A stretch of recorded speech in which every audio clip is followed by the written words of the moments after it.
Edmond Jabès est né en 1912 au Caire, où sa famille était installée depuis des générations. Contraint de quitter l'Égypte en 1957, il s'installe à Paris, où il opte pour la nationalité française. De langue et de culture française, il est considéré aujourd'hui comme l'un des écrivains marquants de notre temps. Son œuvre est déjà largement traduite.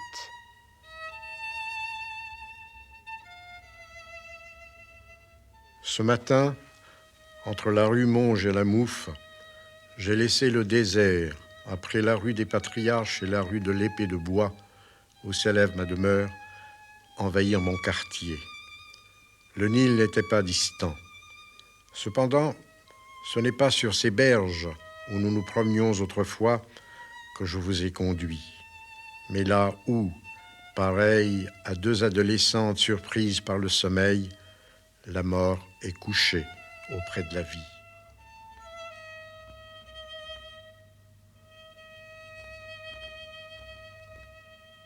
En effet, c'est en 1957 que j'ai quitté ce pays où je suis né, où j'ai toujours vécu. Et je l'ai quitté à cause de mes origines juives. C'est un pays qui m'a beaucoup marqué, c'est le paysage de mon enfance. 44 années de ma vie sont là. Et vous parlez de l'Égypte maintenant me semble presque une trahison. Parce que comment retrouver 44 années de vie? J'ai tourné la page depuis. Et l'Égypte est devenue maintenant, pour moi, un pays mythique, un rêve.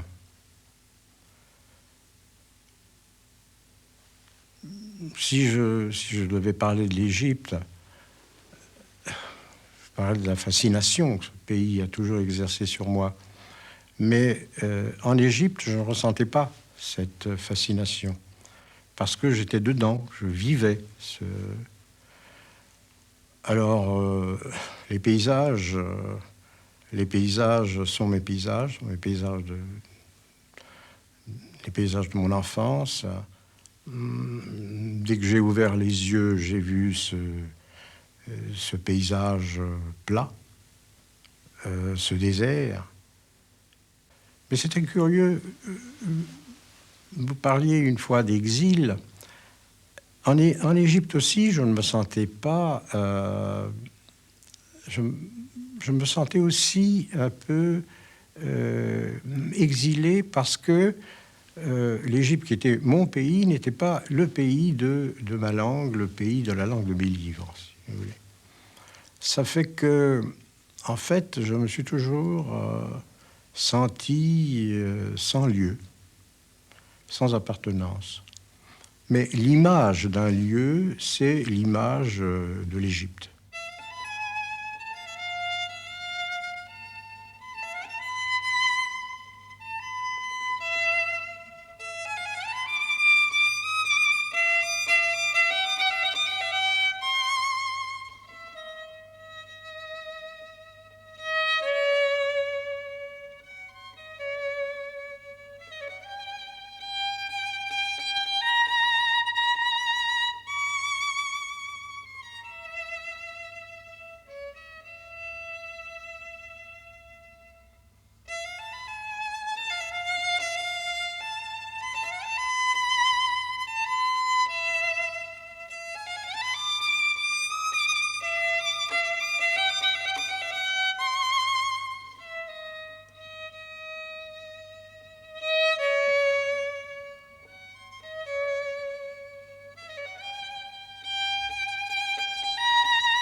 Le Caire était une ville où il y avait des frontières.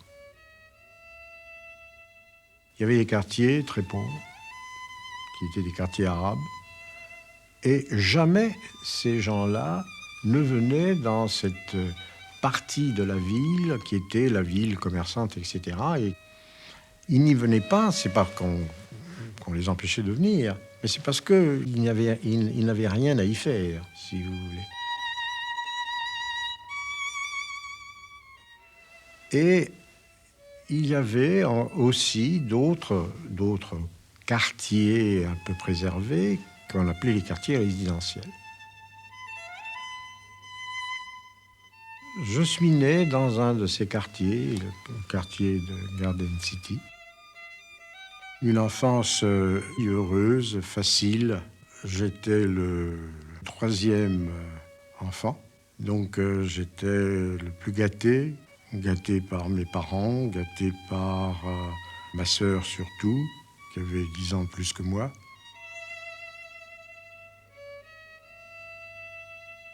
À 12 ans, ma sœur, qui m'était comme très proche, est morte pratiquement dans mes bras.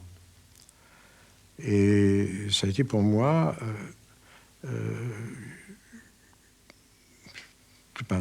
quelque chose de terrible, mais pas simplement bon en soi, parce que c'était la douleur qui était évidemment très grande, mais c'était...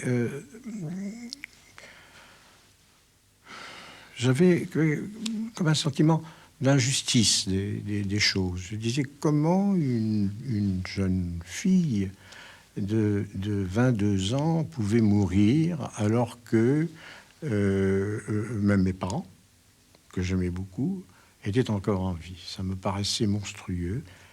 Et je crois que nous avons tous dans notre vie un moment où, à partir duquel on sait, mais on sait avec netteté, on sait qu'on a changé. Et je peux dire qu'à partir de cet instant-là, j'étais un autre, mais totalement. Avec tout d'un coup, j'étais devenu très mélancolique.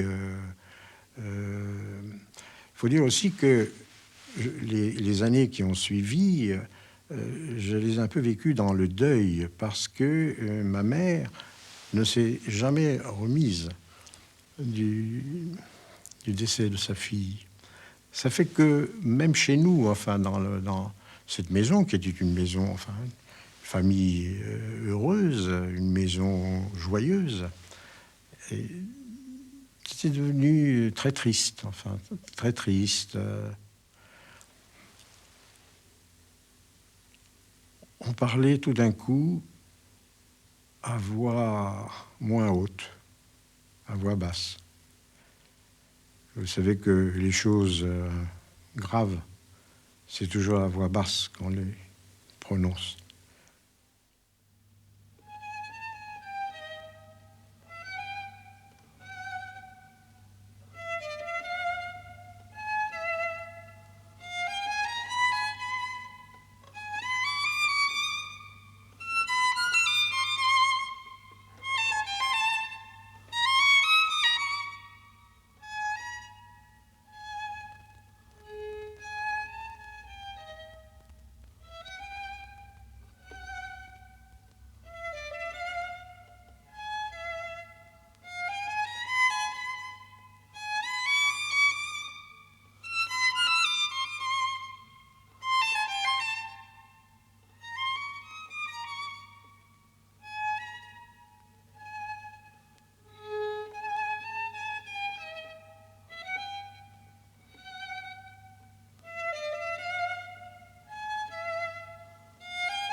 Quand je me suis marié, je me suis retrouvé sur l'autre bord du Nil, c'est-à-dire dans l'île de Zamalek. C'est là où j'ai habité après. Et puis je n'ai plus quitté ce quartier de cette île de Zamalek. Donc c'était des quartiers, disons, un peu préservés, qui étaient très beaux en soi, de grands parcs. Tout ça a beaucoup pesé pour moi. C'est-à-dire toutes ces différences, ces frontières, cette impossibilité de communiquer. Et très tôt, j'ai senti ce besoin de m'enfoncer dans le désert. Surtout pour me défaire d'un poids social qui me pesait beaucoup.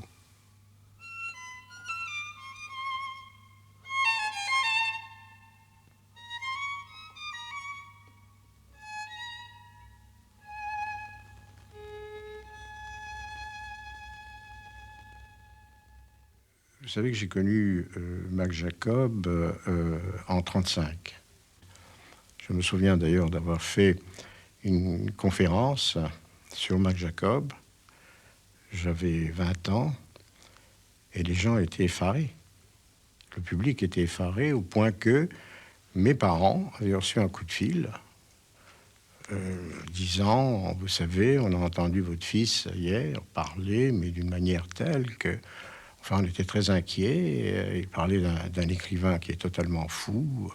Et c'était vraiment une folie. Vous devriez quand même, je ne sais pas, surveiller peut-être cela. Donc, c'est vous dire à quel point, à cette époque-là, des gens comme Max Jacob et même les surréalistes étaient totalement inconnus. Quand j'ai découvert Max Jacob, j'avais un très beau manuscrit que je croyais très beau. Il a regardé ce manuscrit, ces textes, en faisant des remarques qui me paraissaient élogieuses. Il me disait, ça c'est pas mal, ça c'est bien, tu vois là, c'est pas mal. Mais reviens demain, nous en reparlerons. Et le lendemain, quand je suis arrivé tout confiant, tout content, il m'a dit, bon voilà, nous allons parler sérieusement. Et pour que ce manuscrit ne nous gêne pas, je vais le déchirer. Et il l'a pris, il l'a déchiré, et il l'a jeté dans sa corbeille à papier.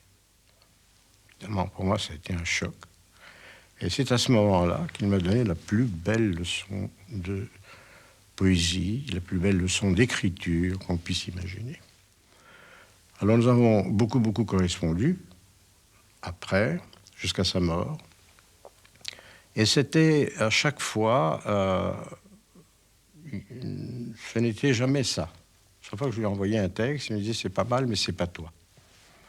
Une fois, c'était un texte qui lui paraissait ne pas respirer. Une fois, c'est un texte qui lui paraissait trop ample. Enfin, je ne comprenais rien à ses réactions. Et ce n'est que bien après sa mort que j'ai compris que finalement, l'écriture, c'est les deux. C'est-à-dire écrire serré et écrire ample. C'est-à-dire laisser la phrase quand il faut se développer et en même temps resserrer le plus possible son texte. Donc ça a été une leçon extraordinaire. Mais ce qu'il m'a appris aussi, j'étais, comme je vous le disais, fasciné par Paris. Et je rêvais de m'installer à Paris. Et il me disait, méfie-toi de Paris. Méfie-toi de ce qu'on appelait le jeu parisien. Et j'ai encore en mémoire cette phrase. Il m'avait dit, il n'est pas difficile de se faire connaître à Paris. Ce qui est difficile, c'est de se préserver.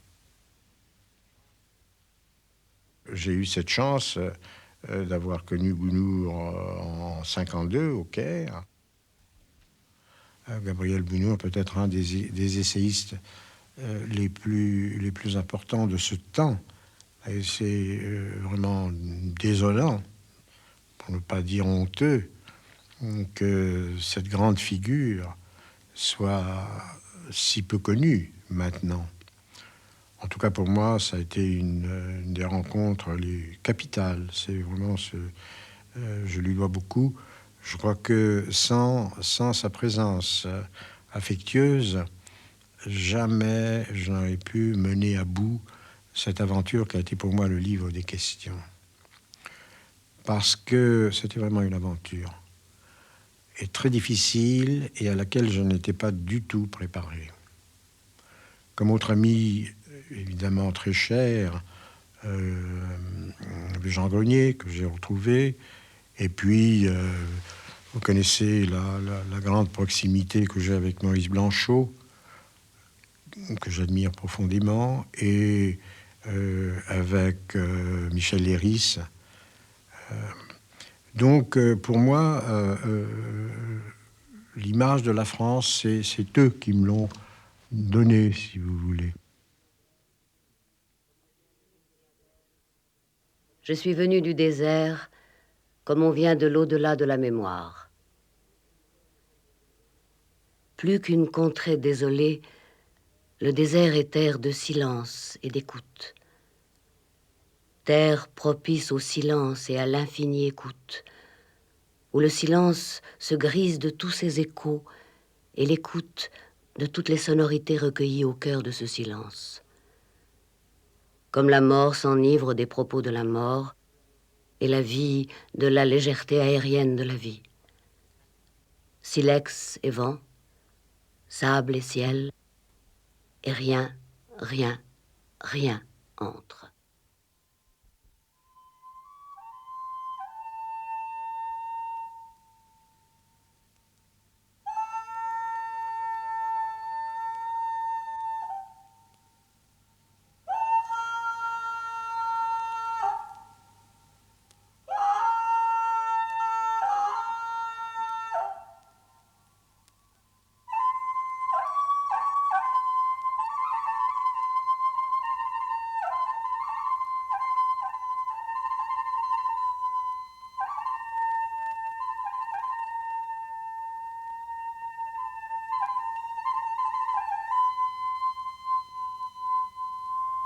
Je peux dire que le désert, depuis la première page jusqu'à la dernière page de mes livres, il y a le désert. D'une manière ou d'une autre, il y a le désert, même si je n'en parle pas directement, comme pour l'Égypte, comme pour les choses très, très profondes, mais ça existe. Et pour moi, chaque page, c'est pour ça que je dis toujours que ces livres sont des livres biographiques. Ce sont des livres biographiques.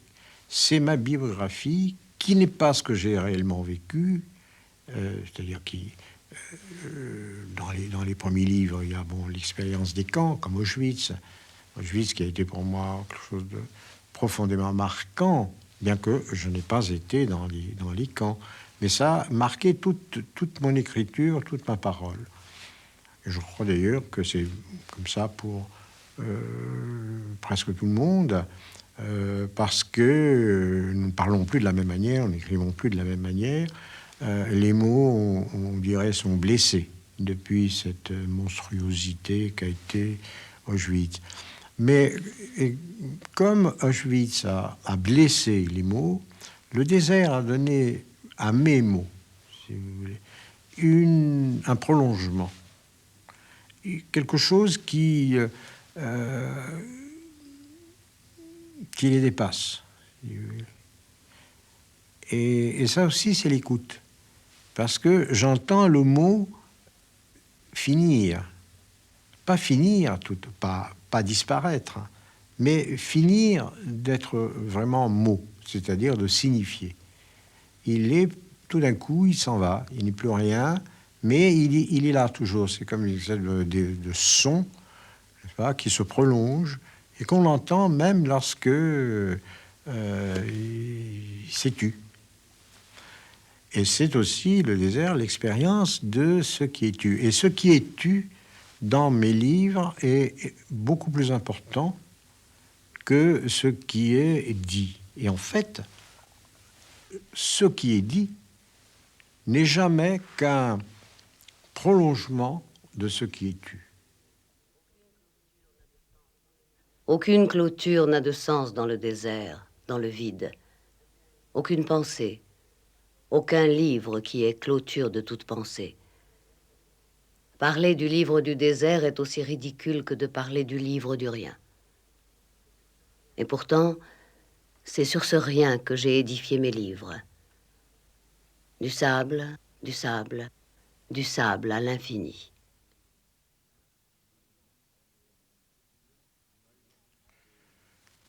En arrivant en France, comme vous le savez, j'ai eu la chance, enfin la joie, de voir publier ce gros livre de poèmes qui a porté Je bâtis ma demeure. Et j'avais des filiations, n'est-ce pas, avec ce livre me faisait entrer dans la grande tradition de la poésie française. Et puis, petit à petit, le désert s'est installé et m'a coupé de toutes mes filiations, mais pas évidemment de mes amis, au contraire, qui ont été encore plus proches. C'est à partir de là que s'est formée cette série de livres. Un livre, j'étais porté par le livre. Et, mais pas comme on pourrait peut-être le supposer, d'une manière continue. Pas du tout. C'était... à cette époque, j'avais accepté un emploi hors de chez moi, donc j'étais contraint enfin, j'étais soumis à des horaires, n'est-ce pas ? Et une grande partie du livre des questions a été écrite dans le métro. Alors c'était curieux, sur des papiers, sur des billets de métro. Et c'est après que les choses s'articulaient, et je suis très sensible à cette articulation du livre, et je sentais le livre se faire tout seul, se défaire pour se refaire. La voie qui mène à mon livre est voie inaugurée par 10 chemins. T'en souvient-il? Le sable depuis longtemps les a engloutis. Il ne reste qu'indatable strie déplacée par le vent. Car jamais le livre ne cesse de s'aventurer hors du livre. Être sur sa trace, c'est errer sans fin.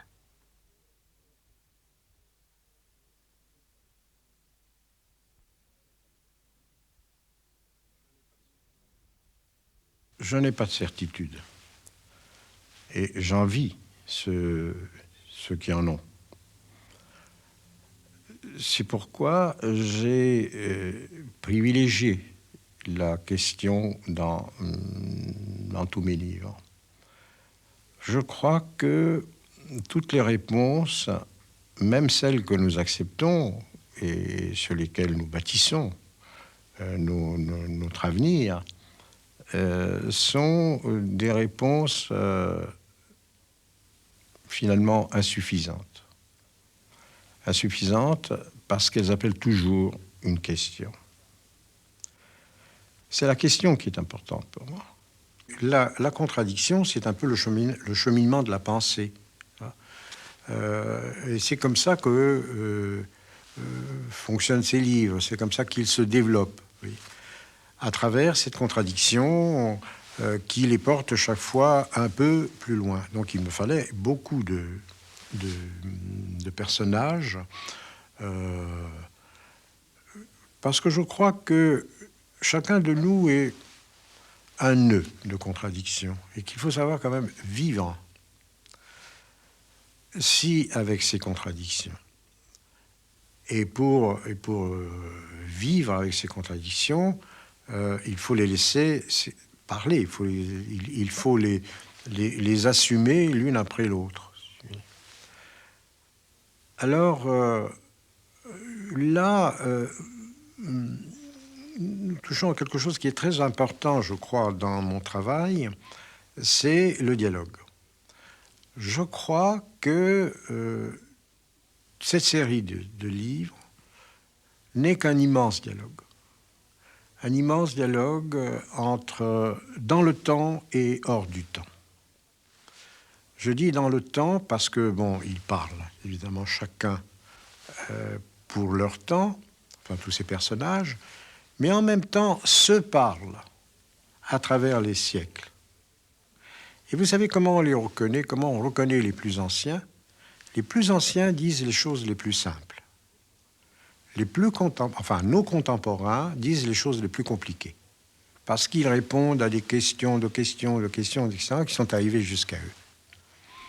Alors je crois qu'il faut lire ces livres comme un dialogue.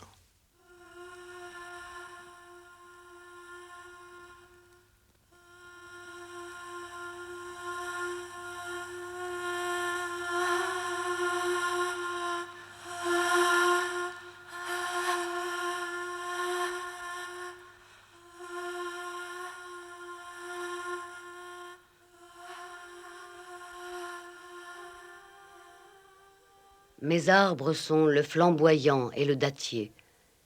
Ma fleur, le jasmin.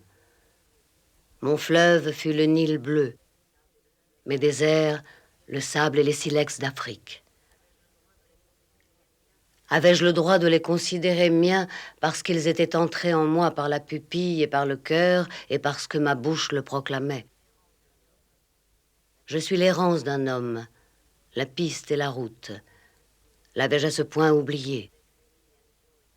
J'ai, avec résignation et calme et en mâle conscience, accepté la condition dictée. Errer dans le réel et le rêve du réel, dont chaque syllabe du livre est la raison.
Je crois que c'est en effet Kafka qui nous a enseigné qu'il ne peut pas y avoir d'accomplissement. Lui, Kafka enviait ses contemporains écrivains qui arrivaient à faire des livres, croyait-il, accomplis. Et lui était toujours obligé d'abandonner à chaque fois un livre. Mais moi, je crois que c'est cette leçon qu'il n'a pas voulu nous donner parce que lui-même regrettait de ne pas arriver à ce qu'il croyait être un accomplissement. Cette leçon est vraiment capitale parce que il ne peut pas y avoir d'accomplissement. Ce que nous appelons, nous, accomplissement est un inaccompli avec lequel nous pactisons, si vous voulez. Nous arrivons à ce que nous pouvons appeler mener une œuvre à accomplissement, c'est la mener jusque-là où nous pouvons la mener. Vous voyez ? Et ce sont nos limites. Et à chaque fois, dans une interrogation, nous partons de cette limite pour aller plus loin. Donc, il faut qu'il y ait ces limites. Parce qu'elles sont d'abord les nôtres, que nous ne pouvons pas d'ailleurs faire autrement que buter à elle, n'est-ce pas? Mais elle nous laisse dans une espèce de soif, de faim, n'est-ce pas? Parce qu'on sait que ça n'a pas été dit. Imaginez quelqu'un, comme, disons, comme Dieu, qui pourrait parler d'une manière définitive. Mais il ne parlerait plus. Il dirait telle chose, et puis c'est fini, ça arrêterait, il a tout dit. Ce qui fait que nous arrivons à parler, c'est parce que nous savons à chaque fois que ce que nous disons n'est pas... de ce que nous disons que, de ce que nous voulons dire, nous ne disons qu'une toute petite partie, une infime partie. Si un écrivain pouvait écrire le livre, le grand livre, ben il n'écrirait plus après. Chaque écrivain porte en lui un livre mythique qu'il essaye de faire, mais qu'il ne fera jamais, et tant mieux. C'est ce qui lui permet à chaque fois d'essayer de se rapprocher le plus possible de ce livre mythique. Donc, l'inaccompli, c'est la vie. L'œuvre n'est jamais accomplie. Elle nous laisse dans cet inaccompli où nous mourons. C'est cette part blanche qu'il nous reste non point à investir, mais à tolérer, où il faut nous installer. Accepter le vide, le rien, le blanc. Tout ce que nous créons est derrière nous. Je suis aujourd'hui à nouveau dans ce blanc, sans parole, sans geste, sans mots. Ce qui est encore à accomplir n'est jamais que ce qui se donne volontiers pour accompli. Le désert où notre impuissance nous refoule.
Moi, je crois beaucoup au manque.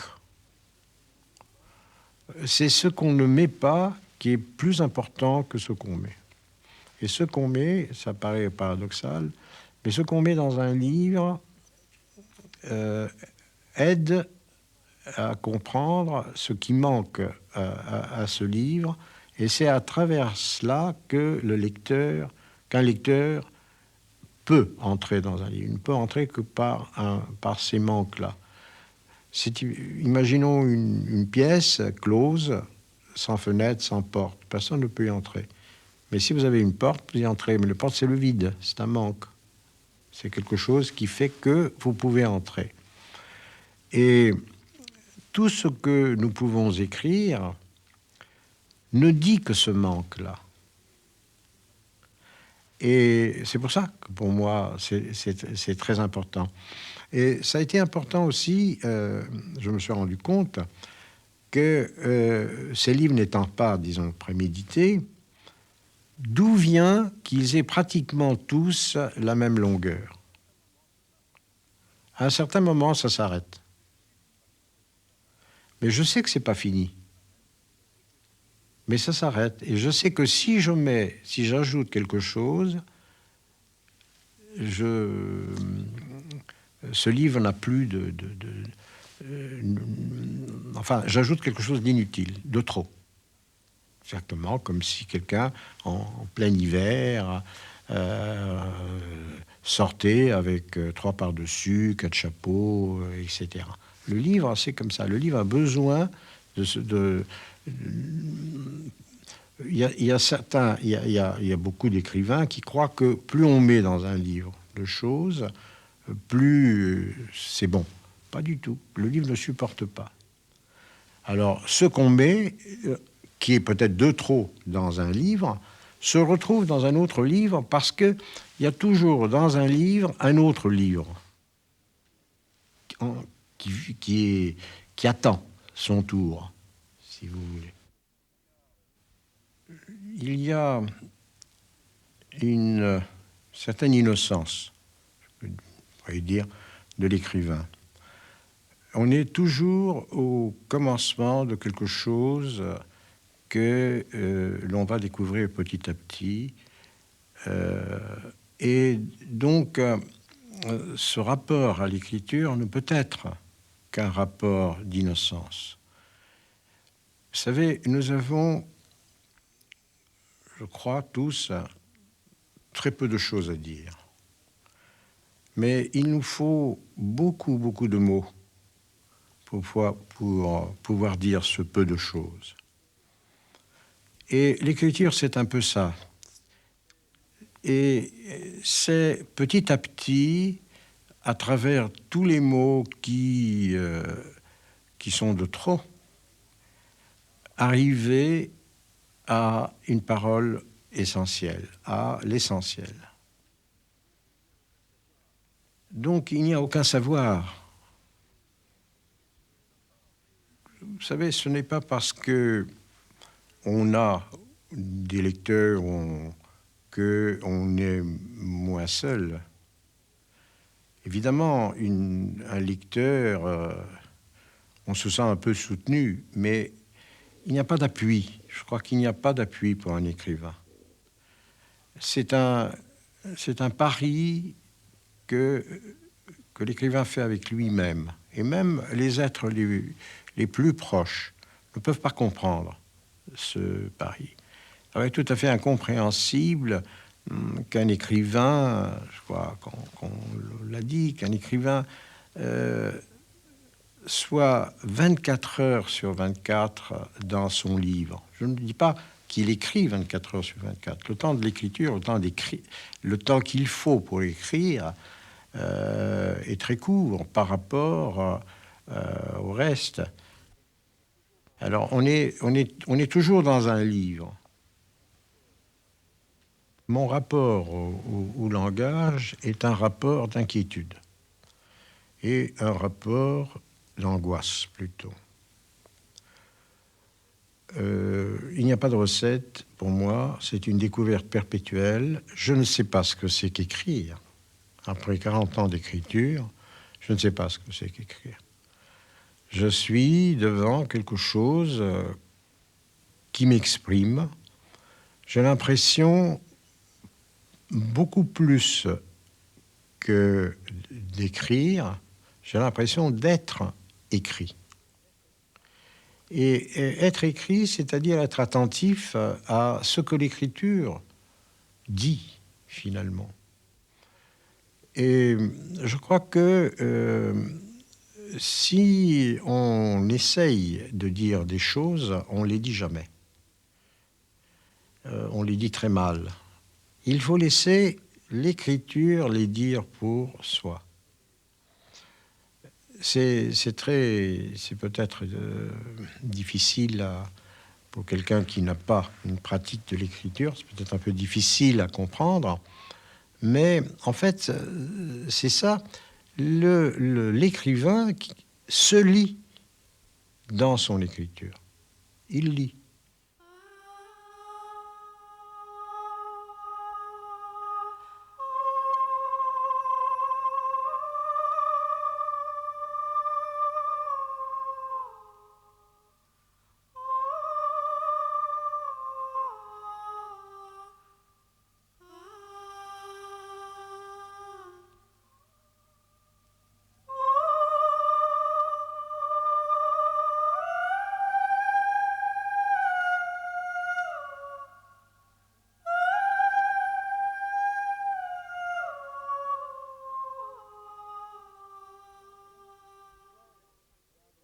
L'histoire de mon pays repose sur 5 marches. L'histoire de mon pays, 5 torches l'éclairent. Pour compter l'histoire de mon pays, 5 ondes soulèvent la mer. Pour pleurer l'histoire de mon pays, 5 nuages se détachent. Youkel, parle-nous de l'onde et de la torche, de la marche et du nuage. Je vous dirai l'histoire de l'olivier qui périt de ne plus reconnaître le sol de mon pays. Je vous dirai l'histoire du dattier qui périt d'être abandonné au seuil de mon pays. Je vous dirai l'histoire de l'âne qui périt de ne plus reconnaître les sentiers de mon pays. Je vous dirai l'histoire du chien qui périt d'avoir perdu son maître. Youkel, dis-nous l'histoire de ton pays. Je n'ai pas de pays. Je suis Youkel Sérafi, dont la vie est l'histoire.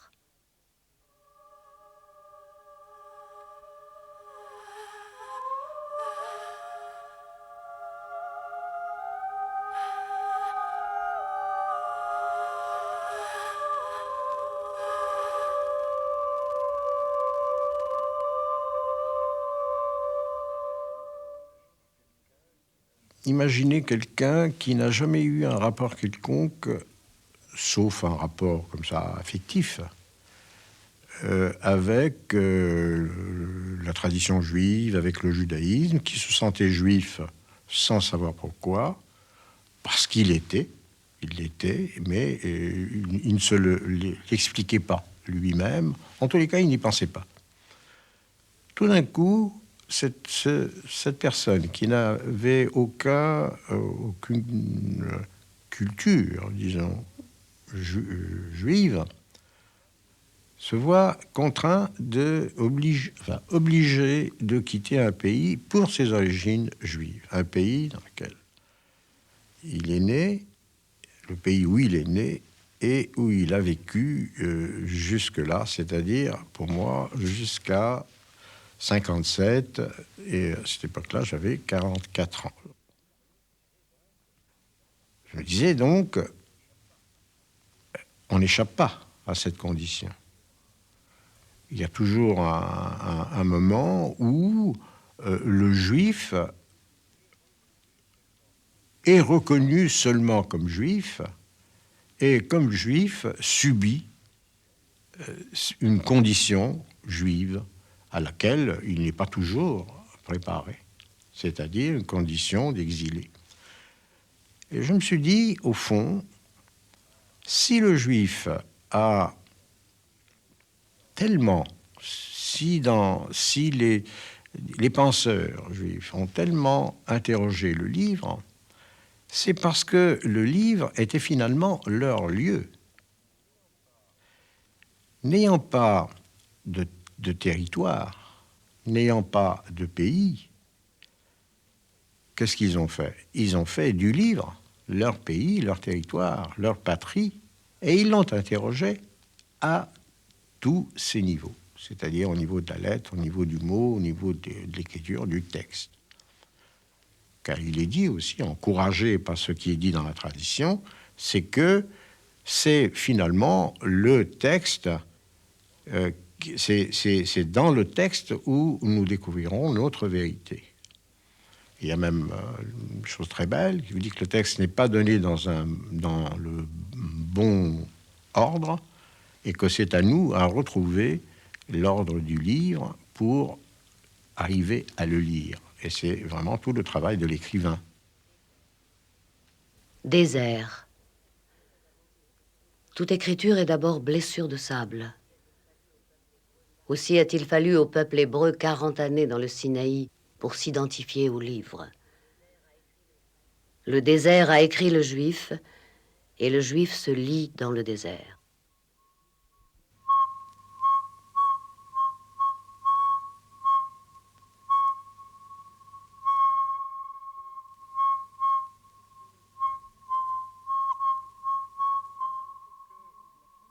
Ça fait que, vivant pour la première fois pleinement deux conditions.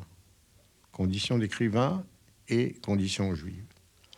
En Égypte, j'écrivais, mais, si vous voulez, je ne pouvais pas passer pour un écrivain. On disait, c'est un écrivain, d'accord, il écrit, mais je travaillais avec mon père, etc. Ce n'était pas un écrivain, enfin, c'était quelqu'un qui écrivait, si vous voulez, comme il y en a d'autres qui jouent de la flûte pour s'amuser, ou d'autres qui jouent au tennis ou au golf.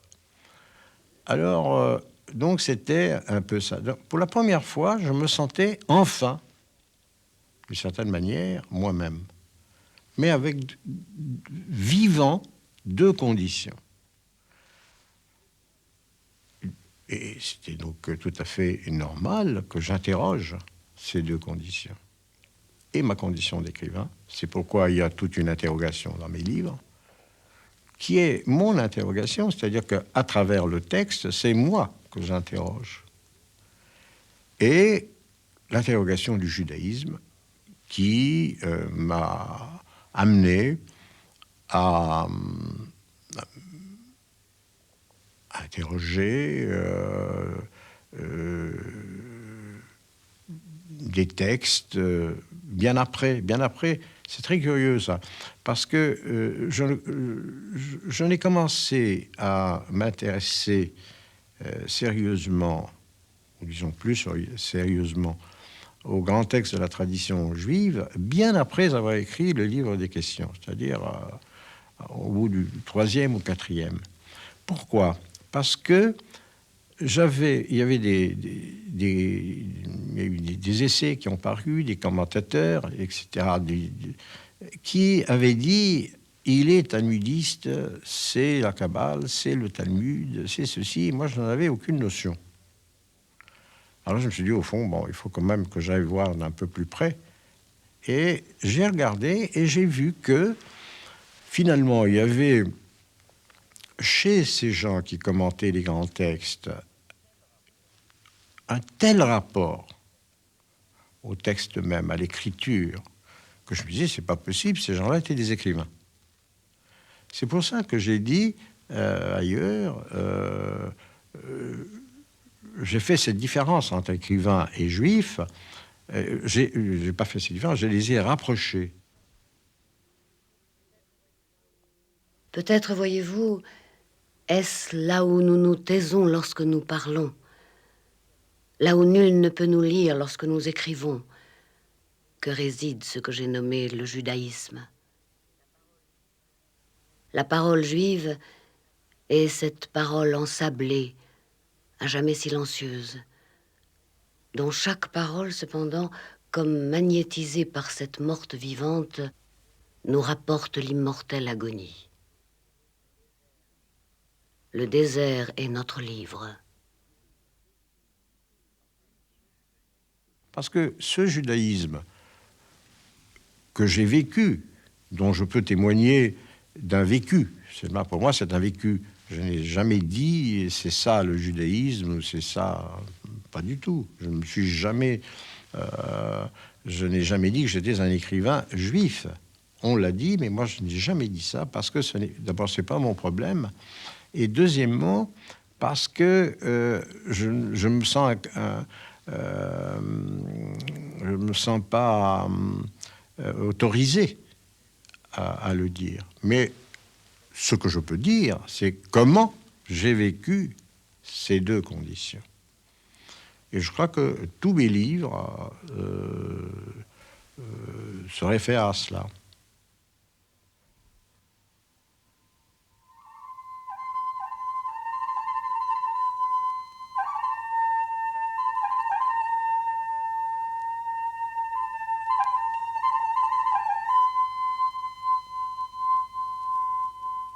Mère, ta plainte n'est cruelle qu'au milieu des rosiers. Dans le désert, elle est plus vieille que le vent, et le nomade la distingue à la couleur que prend soudain le sable à l'écoute de son chant. Il nous faut rejoindre le premier cri de notre peuple, comme il faut au sable retrouver le premier grain investi de la mer. La liberté est dans la remontée aux sources.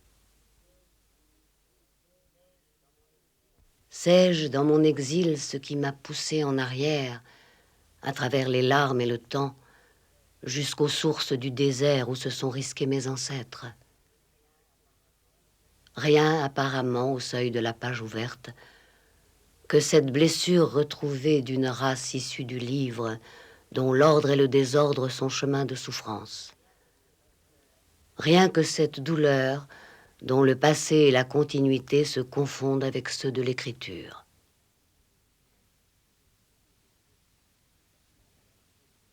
À propos d'interprétation, il y a un texte que j'aime assez. C'est l'histoire d'une femme qui fait un rêve bizarre qui la perturbe. Alors elle va trouver son rabbin pour qu'il interprète ce rêve. Et le rabbin l'interprète comme étant un très très beau rêve, un très bon rêve. Et en effet, cette femme est comblée. Des années se passent. Pour la seconde fois, elle fait le même rêve. Elle va retrouver son rabbin, le lui raconte, et le rabbin l'interprète une seconde fois comme un très très bon rêve. Et en effet, il y a une chose qui se passe dans sa vie, 1000 choses heureuses se passent dans sa vie. Et puis, des années passent. Pour la troisième fois, elle fait le même rêve.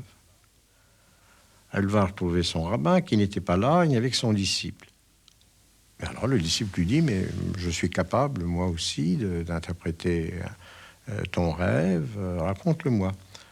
Alors elle le lui raconte, et le disciple pâlit, et lui dit, c'est un très mauvais rêve, un grand malheur va s'abattre sur ta famille. Et en effet, un grand malheur s'abat sur sa famille. Alors elle ne comprend plus rien. Elle va retrouver son premier rabbin et lui dit, écoute, je ne sais pas, j'ai fait 3 fois le même rêve. 2 fois tu l'as interprété comme un très bon rêve et j'ai été comblé. La 3e fois, ton disciple m'a dit que c'est un mauvais rêve et regarde dans quel malheur je suis, etc. Et le rabbin fit venir son disciple et lui dit, tu es un assassin, car seule l'interprétation compte. Je trouve ça assez beau.